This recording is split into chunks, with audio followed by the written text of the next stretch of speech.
go ahead and start the recording. And all right.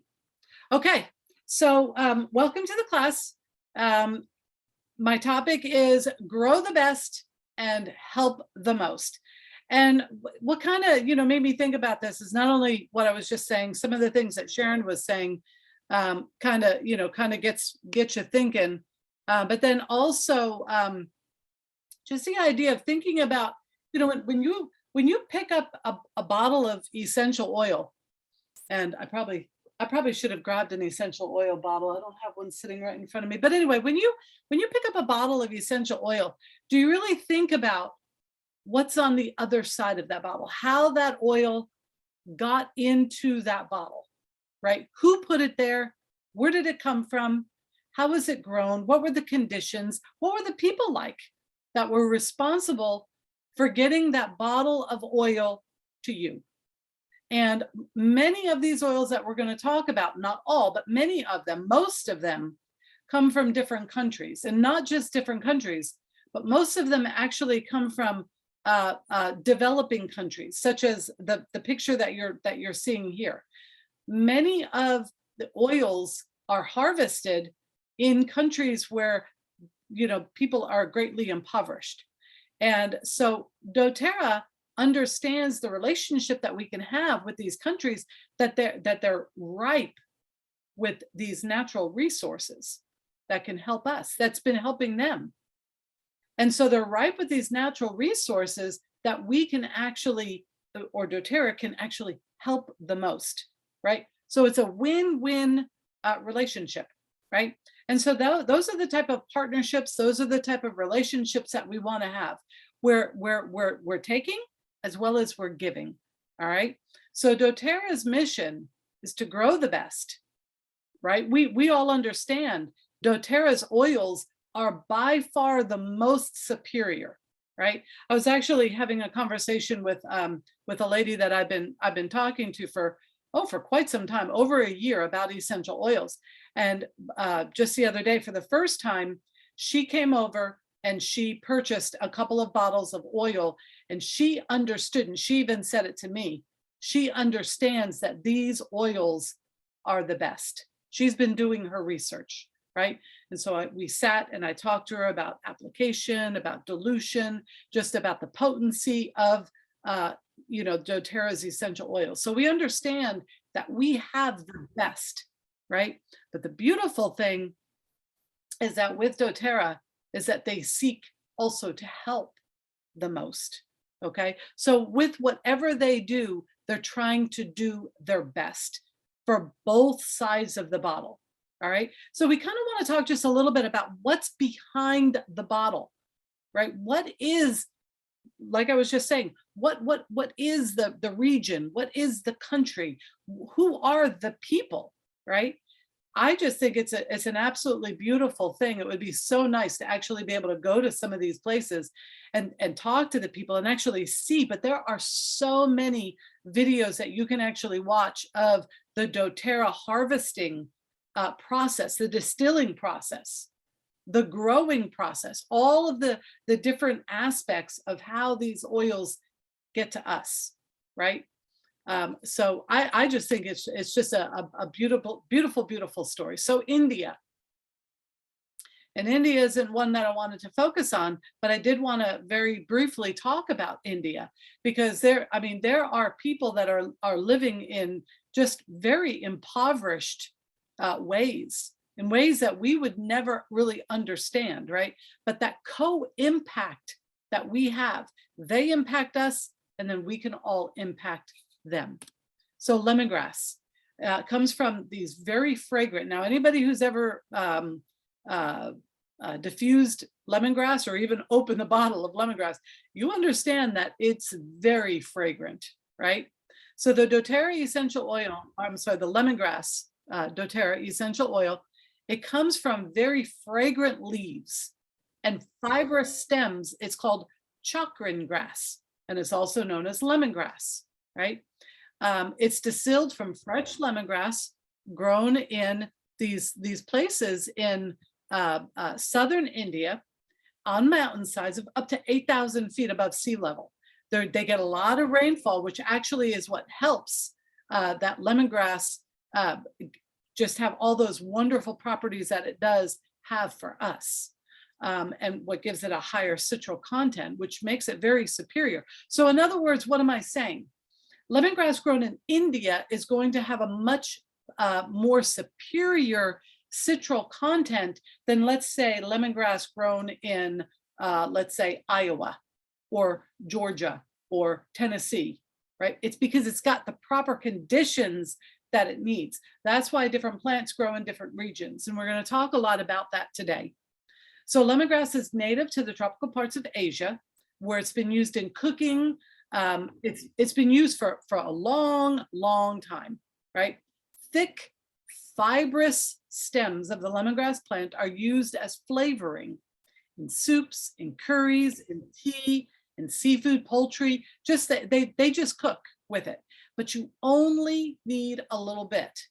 It's very, very potent, right? So like if I were to put lemongrass in my diffuser, I don't think I would ever put more than 2 or 3 drops, and I would put another oil with it because it's very, very strong. It's very potent.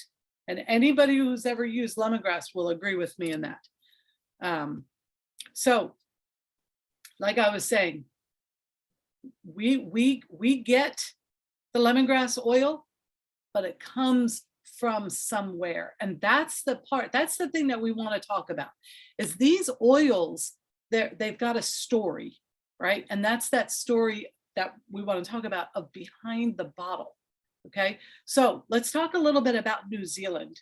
All right, and then Douglas fir, which is where we get. Anybody have a bottle of Douglas fir? I wish actually I would have put all of these oils that I'm going to talk about. Wish I would have had them right here in front of me. But you always live and learn, right? So Douglas fir, we get it's in a little 5 ml bottle, and it's got a very, very powerful aroma. Well, where does it come from? Of course, it comes from New Zealand. But one thing that I want to explain is that Douglas fir was not native to New Zealand. Douglas fir was actually native to America, and it was actually brought to New Zealand. Well, what happened is it was the right tree. It grew very well, but it was in the wrong place. Okay, so native to the northwestern coast of North America, Douglas fir trees were introduced to New Zealand around 1859. Now, in New Zealand, the trees grow faster than how they grow in the US. And that presented a problem, okay? So the New Zealand State Forest Service chose to plant Douglas fir for timber. It's a very good timber tree. With the favorable climate in the South Island, the Douglas fir trees found good form and reproduced well. However, the thick canopy created by mature Douglas fir trees unfortunately crowded out the native undergrowth plants as a result. Douglas firs require only about 40% of full light to grow to a canopy level. So the canopy created by the full-grown Douglas trees don't inhibit the growth of the younger Douglas fir. So in other words, they were growing just like crazy, right? But when the trees released their cones, they created a thick carpet on the forest floor. And what that did was that prevented other plants from germinating, other native New Zealand species plants, right? And the seeds, which are produced by the thousands from the Douglas fir, they're light, they can be carried by the wind many miles. And so between that dense canopy and then all of these seedlings all over the place, they prevented the germination of other plants. Okay, so many other native species could not grow, and even native birds were even having issues. So what happened? And I think this is actually a beautiful story because it was a win-win, not only for New Zealand, but it was also a win for doTERRA. Okay, because New Zealand had to figure out a way that they could get rid of some of these Douglas fir. In other words, maybe not all, maybe just some. And so enters in doTERRA. Okay, now we don't sometimes consider what was on the other side of that bottle. We just know what it does for us, right? So we know Douglas fir. What does it do? It promotes those feelings of clear airways, easy breathing, purifies the skin. It does wonderful things for our mood, for our focus. It just smells very, very good, right? So this is what we see on this side of the bottle. But did anybody know what was happening on the other side of the bottle? Now, one full-grown Douglas tree will give us one 15 ml bottle of Douglas fir essential oil. Now, let that sink in for just a second. Now, just imagine how big a Douglas fir tree, I mean, any tree for that matter, is huge, right? Hundreds of feet in the air, right?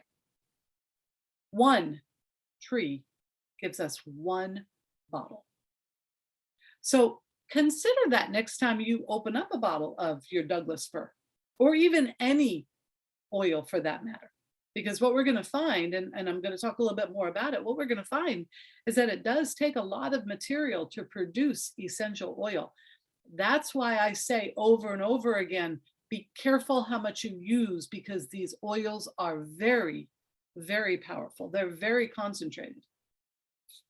Let's talk a little bit about peppermint and what's behind the bottle of peppermint. Now, this is an American story, which I thought was kind of neat, the state-of-the-art facility that they've got going on. So where does peppermint grow? Okay, it grows in two places, or it grows best in two places, in the United States and then in India. But we're going to focus on what's here in the United States. All right, so peppermint essential oil is distilled from the leaves and the flowering tops of the plant. Yes, there are flowers involved. There are nearly 24 species of mint and hundreds of varieties that grow natively. It's in Asia, Africa, Australia, North America, but it's a cross of a water mint and the milder flavored spearmint, which I absolutely love spearmint. It was first described by Swedish botanist Carl Linnaeus of the 18th century. Now, different climates and soils impact the profile, the chemical profile, I should say, of the peppermint plant.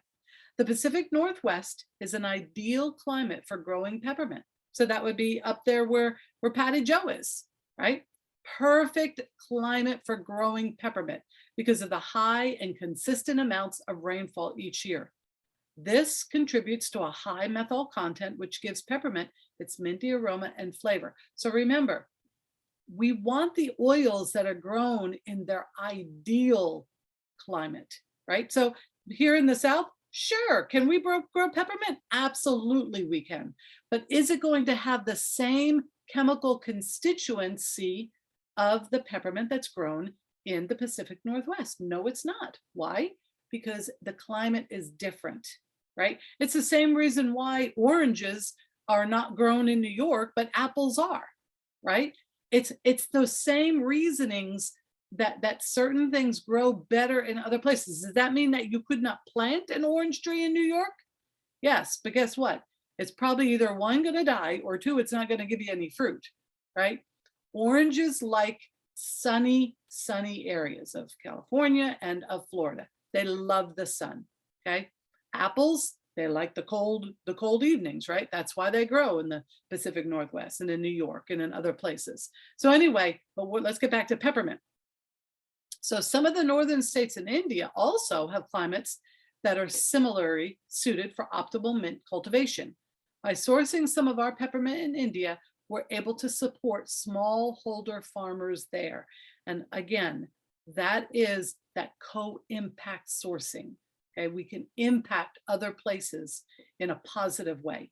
Now, who would have thought that there were over 600 published studies about the benefits of peppermint? Okay, there's clinical trials being done. Okay, this one oil is so popular for so many different things.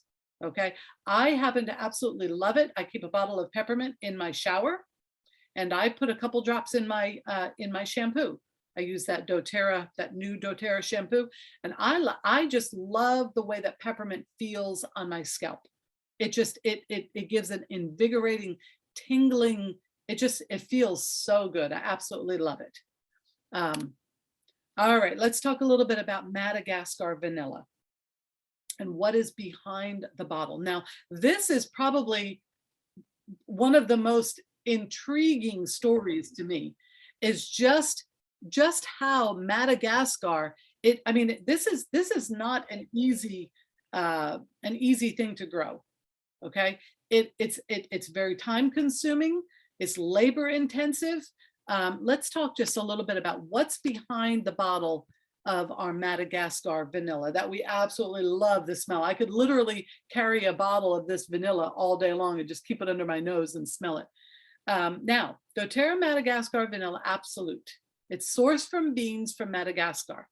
Each vanilla plant takes 3 to 4 years. Imagine waiting that long for your harvest. 3 to 4 years to begin producing vanilla beans. Each flower only produces 1 bean. The vanilla flower blooms only 1 day per year, and it has to be hand pollinated in the morning. If it's not pollinated, in other words, if the farmers get sick that day, and this bean is not pollinated, or this flower is not pollinated, it's going to wilt, and there will be no vanilla bean. So it must be pollinated on this 1 day that it blooms. I think that's absolutely incredible. It's like you've got such a small window of time to make sure that your crop is going to be sufficient and adequate for the harvest. That's a very, very small window of time.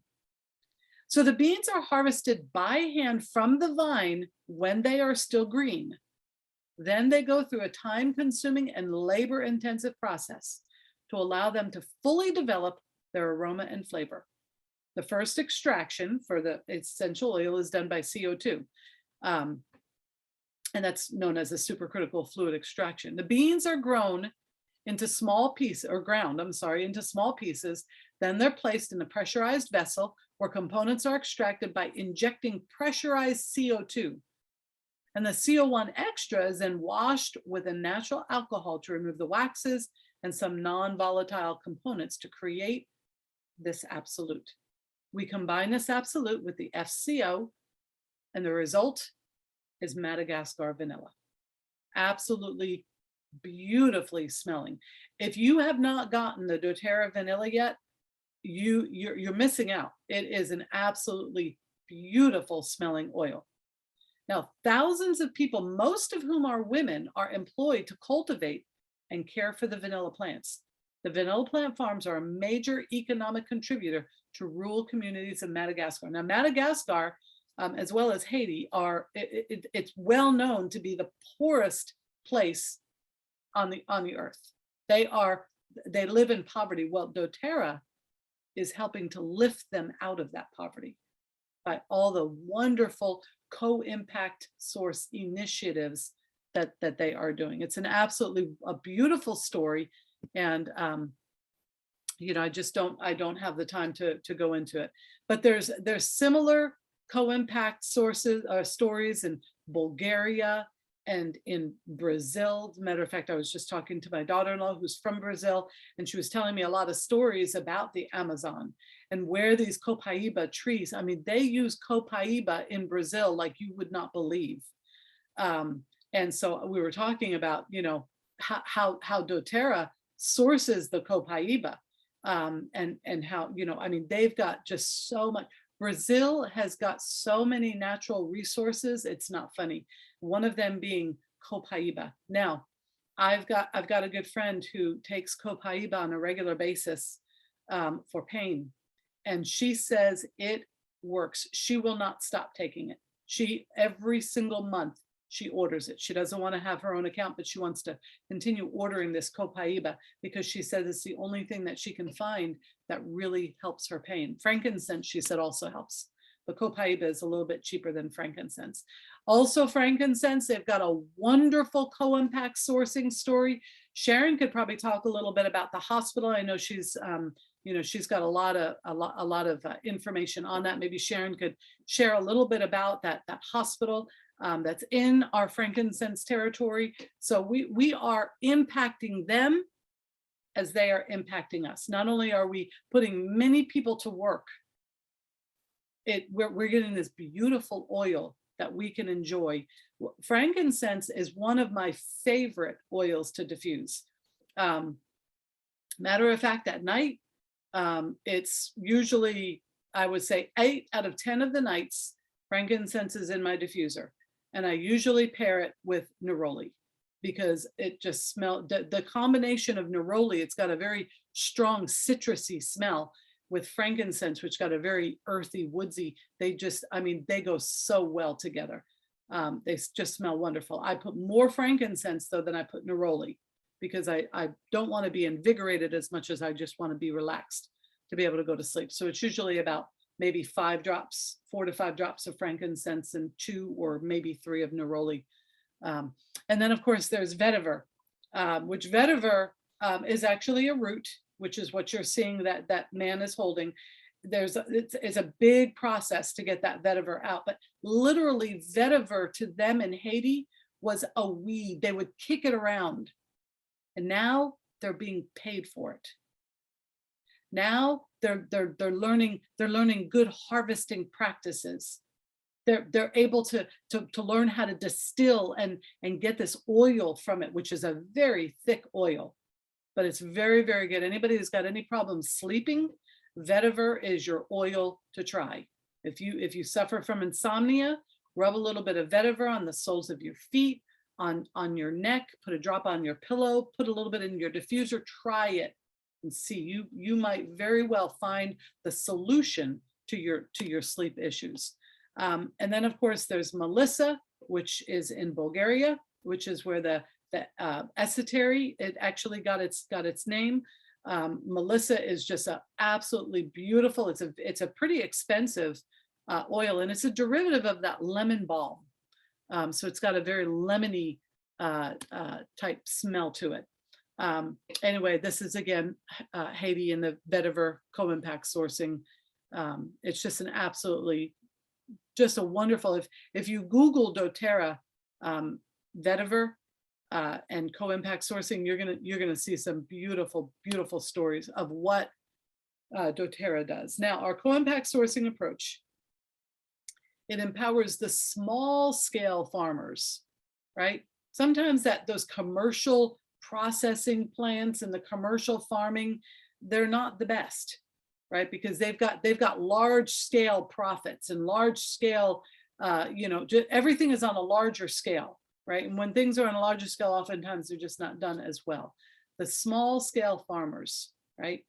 So that approach, it empowers them with their often meager livelihoods through our partnerships. And we're just a catalyst for them to help themselves, okay? So it's us buying from them, it's us helping them, and even building schools and clinics and hospitals and getting water to these places. Some of these co-impact initiatives that doTERRA is doing is just so wonderful, so helpful, so generous, right? So those of us that are giving that $1 for the Healing Hands Foundation, just know that that money is going for a very, very good purpose. I actually feel very good. I feel like I'm not doing enough. Here in America, we are just so, we've got so much. When you compare what we have to what even the wealthy people in other countries have, I mean, we just have so much. And sometimes I almost feel guilty. You complain about, some of the smallest things, right? But these people, they work so hard and they have so little. So the quality of the doTERRA essential oil, that quality starts long before even the seeds are planted, okay? Remember, it's got to be in the right place at the right time. So here, look at this, 96,095 jobs were provided, and 455,549 lives have been impacted. Okay, and that was when this was written, which was probably a couple of years ago. This co-impact sourcing initiative has done so much good for so many people. All right, I want to talk just a little bit about Arborvitae. Now, what made me think about Arborvitae and wanting to talk a little bit about it is the fact that, well, it's on sale this month. I've already put in my order, so of course I got my Arborvitae. I absolutely love it. And whenever I open up the bottle, it reminds me, or it makes me think, like I'm walking in the forest. And I mean, what a wonderful feeling that is. I mean, there's no doubt that walking in a forest is probably one of the best therapy that you can possibly have. It just relaxes you. Even just the color green, and I know I talked about that last week, so I'm not going to talk about the color green this week, but it is a very relaxing place to be. And Arborvitae brings all of those benefits of the forest right into your bedroom or right into your home. I particularly, I like diffusing Arborvitae in my bedroom in the evening. So Arborvitae, with natural preservation properties, the essential oil from the native Canadian Arborvitae tree acts as a powerful cleansing and purifying agent while providing a warm, earthy aroma. Now it's on sale in January, so everybody definitely get yourself a bottle, especially if you've never tried it. You definitely want to try it. So what is Arborvitae? Well, an Arborvitae, it's a tree that can live for hundreds of years. Imagine being able to live for hundreds of years, right? If that's what you would like, right? But Arborvitae actually means the tree of life. And it's named that for its health benefits and its usefulness as a building material, okay? It's used for a lot of building.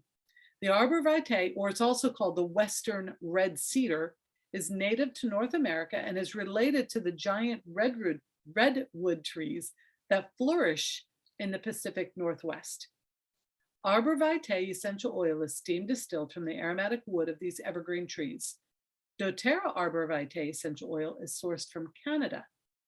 Its chemical composition contains a unique concentration of methyl thujate and carries a robust woodsy scent. Now, I want to just say just a few little fun things about this tree. First of all, it is huge, 210 feet tall, right? That's like, you know, 3 houses stacked on top of one another, right? It's huge.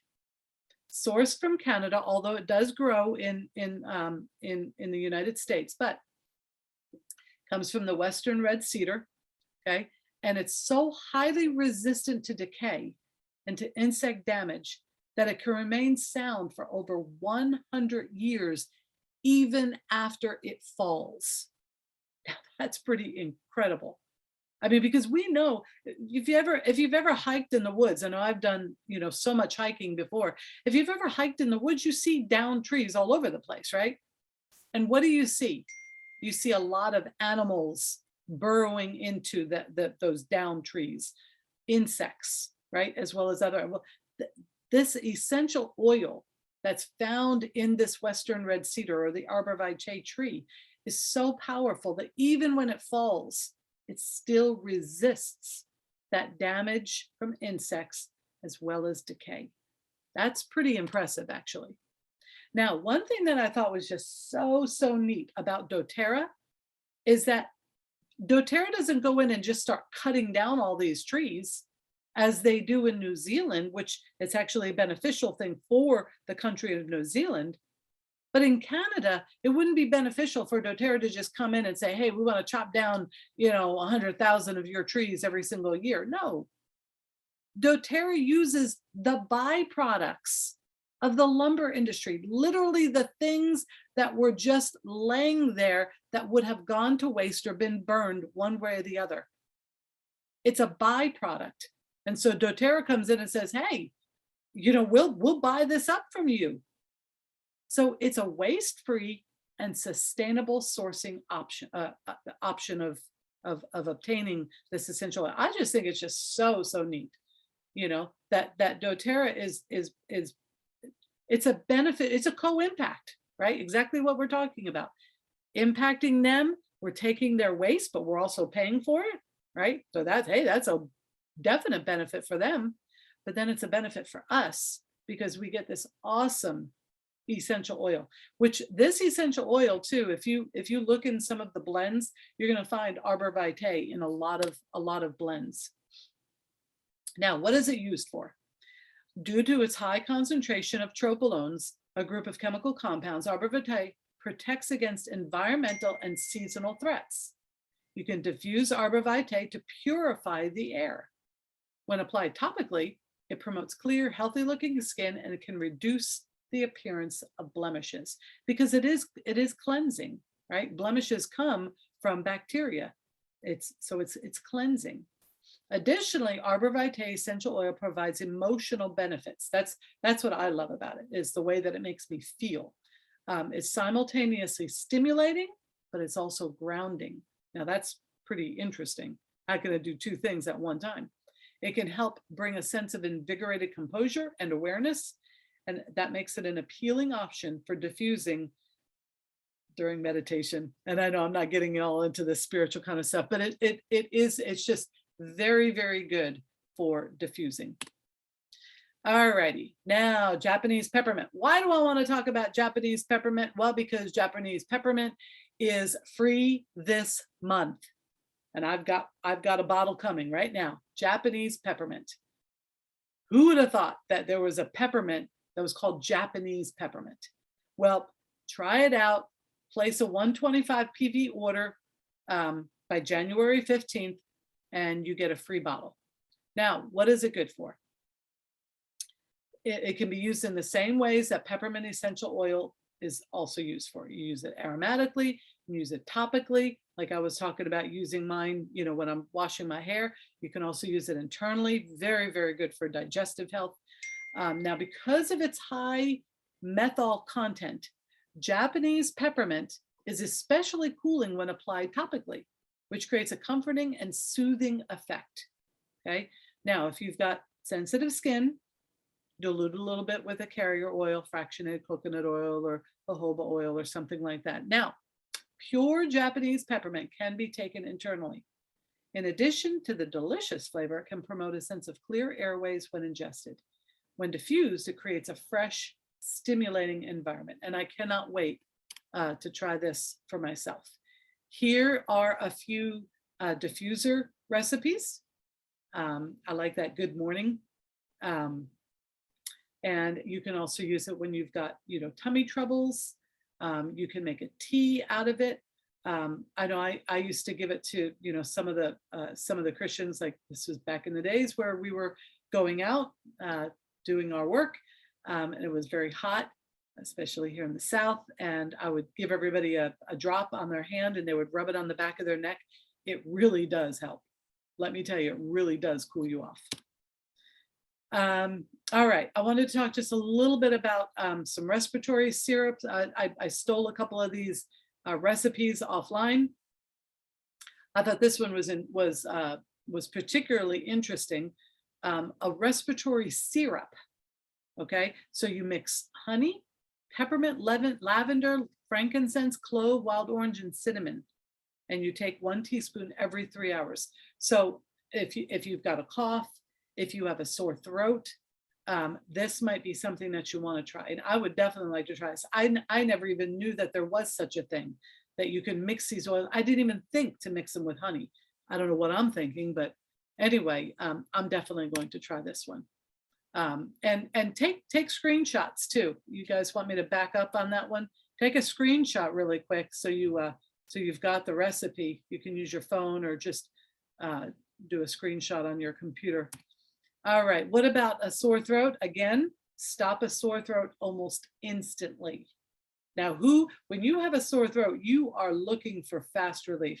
A sore throat is horrible, but everybody is getting a sore throat these days, are we not?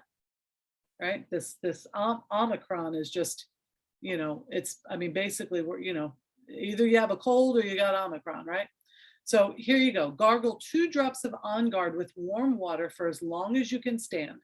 Swallow it if you can. You can also add lemon oil. Be careful because it is a hot oil. It's got clove in it, so it is a hot oil. If you get it on your lips, it might give you a little burning sensation there. So just be careful. Maybe put some chapstick on before you put this in your mouth, just in case you do get any on your lips. It's protected with that chapstick. Sore throat spray. Now, I thought this was really interesting. you know, and I've got plenty of these little sprayer bottles that I absolutely love. So you just put in these drops in a sprayer bottle, top it off with some distilled water, spray the back of your throat. So very similar to the gargle that I was just showing you, but this is in a very convenient spray. I mean, you could literally just take this with you, you know, put it in your purse or your Bible bag or wherever, take it with you. And then when you're done, just let it go down your throat, because all of these oils can be ingested, and they'll do plenty of good inside of your body too. Now here's an alternate sore throat spray. This one is using peppermint, which peppermint is a natural pain reliever. This one is giving you some extra clove. It's giving you oregano, which the good thing about the oregano as well as the melaleuca is they are antivirals. So if you've got a virus setting up shop in the back of your throat, having a little bit of oregano and melaleuca back there might actually be doing a lot of good to keep it from getting worse. And here is a throat gargle if you're feeling just the beginning stages. Once again, this is if you have melaleuca. The doTERRA tea tree it's being suggested that you don't use it internally. And there's a lot of there's just a lot of controversy with the tea tree and with the melaleuca. But anyway, I cannot tell you to take the tea tree internally, because doTERRA does not tell you to take it internally, but I do know people who have. But anyway, if you have the doTERRA melaleuca, which is the older version, you can take it internally. Alrighty, now this you can use tea tree or melaleuca, it doesn't matter because you're not taking this internally. This is a sinus bomb. And let me tell you, this works. There is nothing worse than being all congested, right? And right now, a lot of people right now are congested.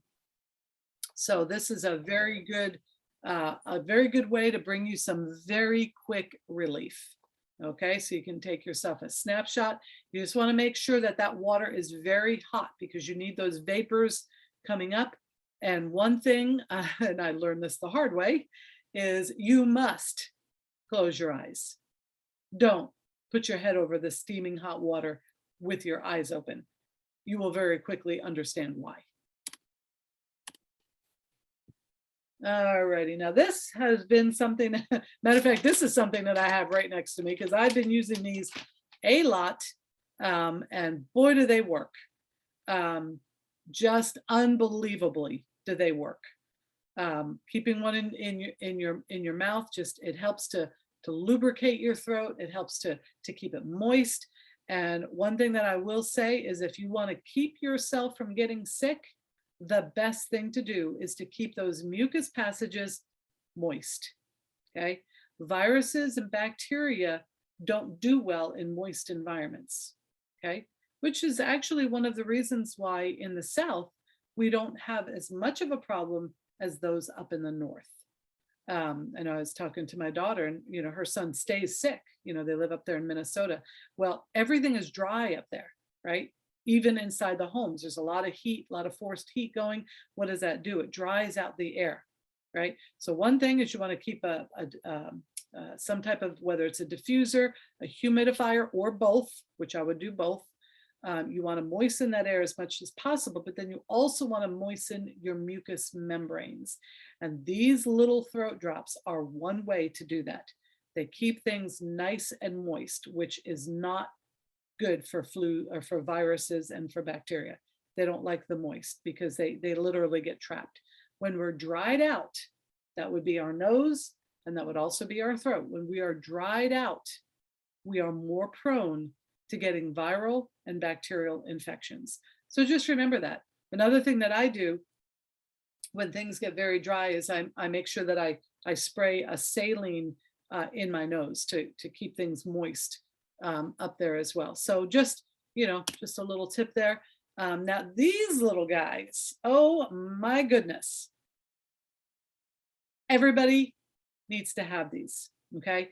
Now it is known, it's being advertised everywhere, that vitamin D, vitamin C, and zinc are helping, very helpful against this COVID that's been going around. take these several times a day. I don't chew them at all. I mean, maybe when they get really, really small, I just suck on them, and I use them as a breath freshener too, because they make your breath smell so good. They taste so good too. These are just some wonderful little things. They're little tablets is what they are. And so anyway, everybody, these are brand new. Everybody should have. I've got several bags. I've got them in my Bible bag. I've got them just all over the place. So anyway, these are really, really good as well. Now, another thing that I forgot about, I have all of these products and I forgot about them. They were just sitting up in my cabinet, and I'm like, what am I doing? Why am I just letting these things go? So I pulled out my vanilla protein yesterday, put it in a blender with some almond milk and half of a banana. Oh my goodness, we have got to be using these things. Not only are they low calorie, you can literally use them as a meal replacement, especially the proteins, but the greens as well. You can literally use them as a meal replacement. And they taste so, so good. You can make a coffee drink, put a little bit of instant coffee in the vanilla protein, or you can make a chocolate shake with the chocolate.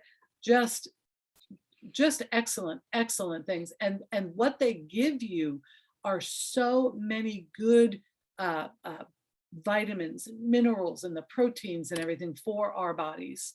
So anyway, I would definitely suggest that that you at least just give these things a shot, because we could definitely eat less carbohydrates and all of those types of things and more protein, right? Very, very important, as well as the vegetables. Here's a little some recipes for the protein shake. Here is a recipe, the Island Daydream Smoothie with the fiber. Okay, now understand that fiber, it has a lemony taste to it. Okay, I didn't know that until I put it over my oatmeal, and I was like, wow, my oatmeal tastes like there's like a little hint of like a lemon or some type of a citrus in there. It actually tastes very good. That is the end of my class. I am going to